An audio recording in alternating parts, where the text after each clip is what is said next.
Hey everybody, did you know you can go to colinmullen.com in order to get art and art prints? It's why I said for the website, colinmullen.com.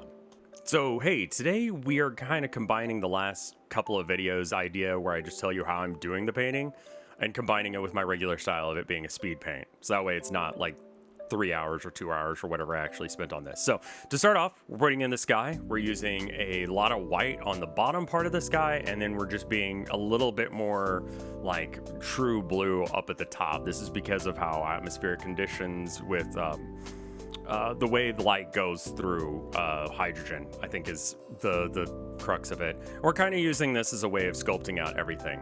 If you want to get these exact colors that I'm using the box of 15 color tablet gouache studio from Caran d'Ache. I think that's how you pronounce that. It has 15 colors and white, and I think white counts as one of them, but regardless, it's a really good set, and it's what I've been using for a lot of paintings recently, and just, I don't know, that seems like it would be helpful to figure out what colors I'm using. So we've sculpted in where the ground's going to be, and we've sculpted in where the tower is going to be. We've got some buildings that I think I end up having to shorten later, but that's okay. We can always redo the sky a little bit later, and it does need to get redone because it's a little bit off. It needs to be a little bit darker at the top, a little bit lighter at the bottom. Putting in some basic block colors for kind of like where everything is. A lot of people will sketch out the whole painting on where they want things to be. Me, because I decide to do things like an insane person, decide to just block in colors and go from there. So we got the off-white. A lot of the off-white is being directly influenced by the amount of blue that's just in the area, and I'm kind of just letting that happen, doing wet on wet. Wet on wet mixing is just, you know, you already have wet paint, you just add more paint to it, and then it's just like mixing colors, but you're doing it on the canvas rather than not. It's one of the signatures of, I guess, my style, and one of the reasons that I really like gouache, because you can just reactivate it. Here we're using a black that I'm mixing by using like 50% of the dark blue and 50% of the brown, rather than just using the black. This provides a little bit more of a natural color. A true black will just deaden and won't look like it's real at all. So this is a lighthouse somewhere here in Maine, but I haven't been to it. My wife took this picture when she went on a visit with her family to go check out lighthouses, and I was like, I would rather not today. I'm gonna just stay home and work on some stuff, and yeah. But for the shadows, I'm pretty much just using like more white, but with a combination of a splash of that black that I did, and also the sky blue that I've got. And that really, I guess, is just more of the exact same blue, but regardless, that gets us this like very specific cool gray that I can use as the shadows for this. Because shadows aren't going to be black. They're going to be, you know, some cool color probably. There's little ridges for where the lighthouse comes in. I don't really know what these ridges are for, I'll be honest with you, but you don't really need to understand things in order to paint them. Doing the exact same sort of method with the black as I am with the white, where I'm just taking that color that I've mixed that, you know, is the shading, or the shading, I guess, for the white bit, but would be the highlight for the black bit, to get it that color. Just wet on wet, mixing a kind of cool gray with black and then with white to get those details in. Lot of fiddly little work of just getting in the gangways and all that jazz. Again, just using a smaller brush, a lot more water to paint ratio in order to make it slide and, you know, paint easier. I think I repaint that window like 8 times. I just could not get it like the color of the rest of the building right, because you'll see there's a little bit of red there that I have to fix. And in doing so, I end up needing to paint over the hole as well. It's better to just get the color right in the first place, but you know, that would be if I was like, you know, consistent in things. Here I've realized that the building's too tall, so that means that I need to bring it down, which means that I have to repaint the sky a bit, because not only do I need to cover up the red that was added to it, but I also need to like blend the colors a bit better. So here I am repainting the sky for like 1 out of like 8 times I think I do it here. And again, just blocking in colors. We know that the buildings have these red roofs. The red I'm mixing is obviously with the red, with a tiny splash of orange and then a little bit of the brown. So that way it gets that kind of color. We can kind of keep using this like cool gray to like sculpt in where the other buildings of this complex are, and then adding white to make it not quite so dark. It's fortunate they use the same paint to paint all the buildings, because I can use the same paint to paint all the buildings too. Just different, you know?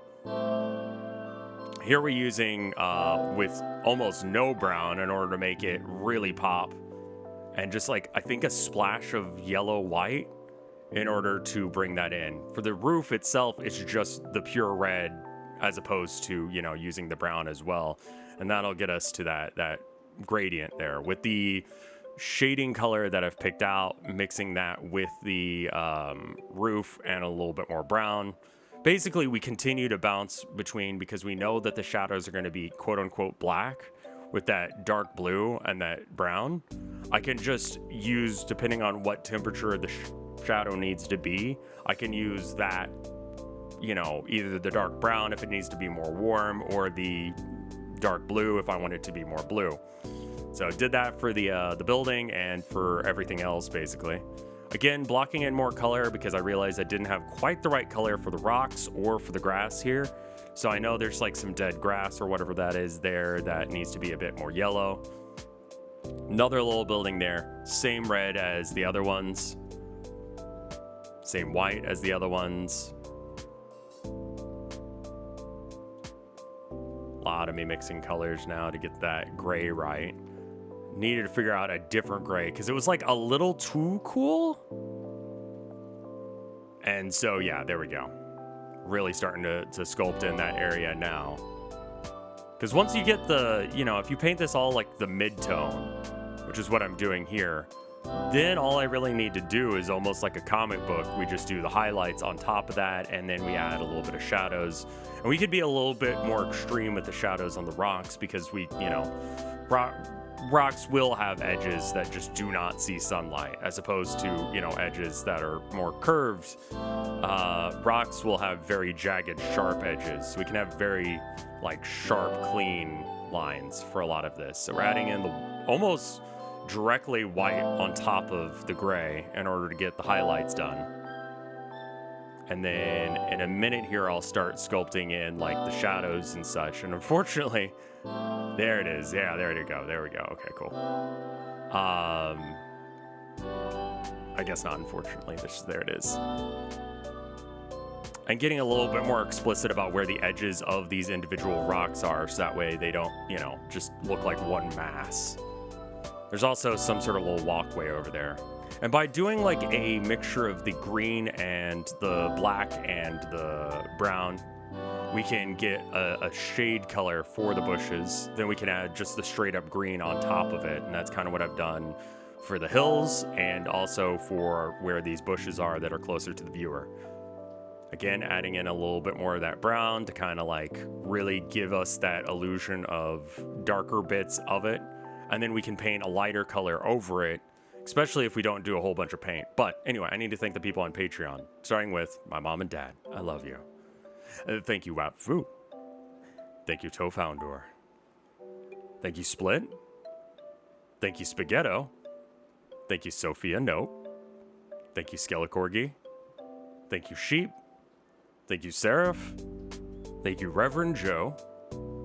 Thank you, Pig Wrestler. Thank you, Mortis. Thank you, Michael Carr. Thank you, Micah. Thank you, Mario Pereira. Thank you, Luna Ray. Thank you, Katie Valent. Thank you, Josepher. Thank you, Gabriel Bennett. Thank you, Freak Wannabe. Thank you, Egg. Thank you, Count Cannoli. Thank you, Chiptune Glitch. Thank you, Amber. Thank you, Alyssa. And thank you, Aggie Wag. And thank you, Ants. Oh man, I got a little too excited to go for the ants on that one. Thank you, Aggie Wag. Thank you everyone who watched this video for this long. Again, a lot of this when you paint is just going to be slowly building up the colors until it's exactly the color you need. So Yeah, I guess that's how I paint. If this was helpful to you, let me know. If it was not helpful to you, let me know. Still trying to figure out exactly how to present the information to you guys to get you what you need to know so that way you guys can be painting and enjoying it as well. So anyway, I hope you have a great day. I'll see you in the next one. Bye.